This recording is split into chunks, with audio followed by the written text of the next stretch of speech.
It's one of our favorite segments of the week. Mine too. I think so. The newest edition of Florida Weekly is now available. Joining us now, managing editor Osvaldo Padilla. Thanks for being with us. Thanks for having me. You guys are profiling Charlie Crist. He's trying to make history here. That's right. Charlie Crist, who was the 44th governor of Florida, did not run for a second term. Instead, he decided to run for the U.S. Senate. And, you know, when Charlie Crist was in office, he was a moderate Republican, and he had a lot of enemies within the party.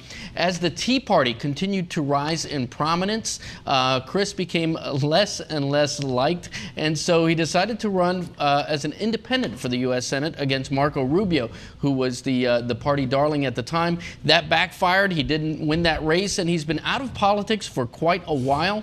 And this week in Florida Weekly, we look at his entire political career, and before his political career, you know, he played football at Wake Forest. He was a quarterback, and so among all the juicy tidbits that we have in this week's story, we also have a great photograph of Charlie Crist when he was a football quarterback with a nice mustache, and his hair was still dark at that time. So anything and everything you want to know about Charlie Crist, including his football career. Boy, when you look at governor's races for these midterms across the country, this one in Florida probably going to be one of the most expensive, and just all the storylines here. Yeah. This is great political drama for us to cover. Absolutely. They're going to be talking about Florida and those other states. A lot of people are watching this race. Yes. Another topic that you guys are diving into, you drive through any construction zone, especially here in Southwest Florida, Right. South Florida, you're going to see Bob's Barricades. Who is Bob?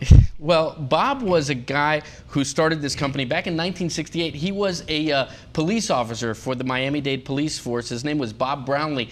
He ended up not owning the company for very long. You know, back when he started it, it was wooden barriers, and he kept them in his backyard, and then eventually sold that company. It sold a few times, and now Bob's Barricades is run by a gentleman named Happy Alter, who is a character in his own right, and he tells us about what it takes to run a company whose barricades are seen throughout the country. And Happy Alter still has his hands on all the details. He hires everybody himself. He looks at the logistics of the jobs that are still going on. So it's a massive company, but still run very hands-on, like a mom and pop shop. And we take a look at the company, their business model, and the man behind Bob's Barricades. So it's really Happy's Barricades. Yes, but Bob's Barricades has that alliteration thing, and it's an easy works. sell. Easier to remember, Yeah. maybe.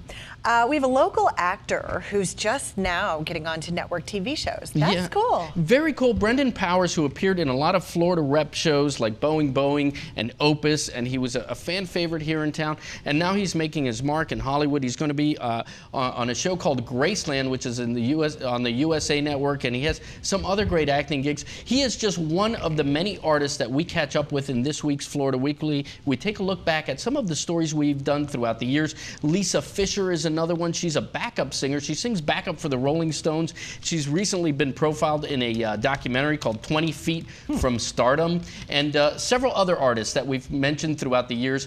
They're in our arts and entertainment section today. We find out what they're doing today, plus everything else that's happening in arts and entertainment throughout Southwest Florida. You want to know what to do, where to go, it's all there in our calendar. Yeah. Always a pleasure. Osvaldo Padilla, thank you for your time, sir. Thank you very much.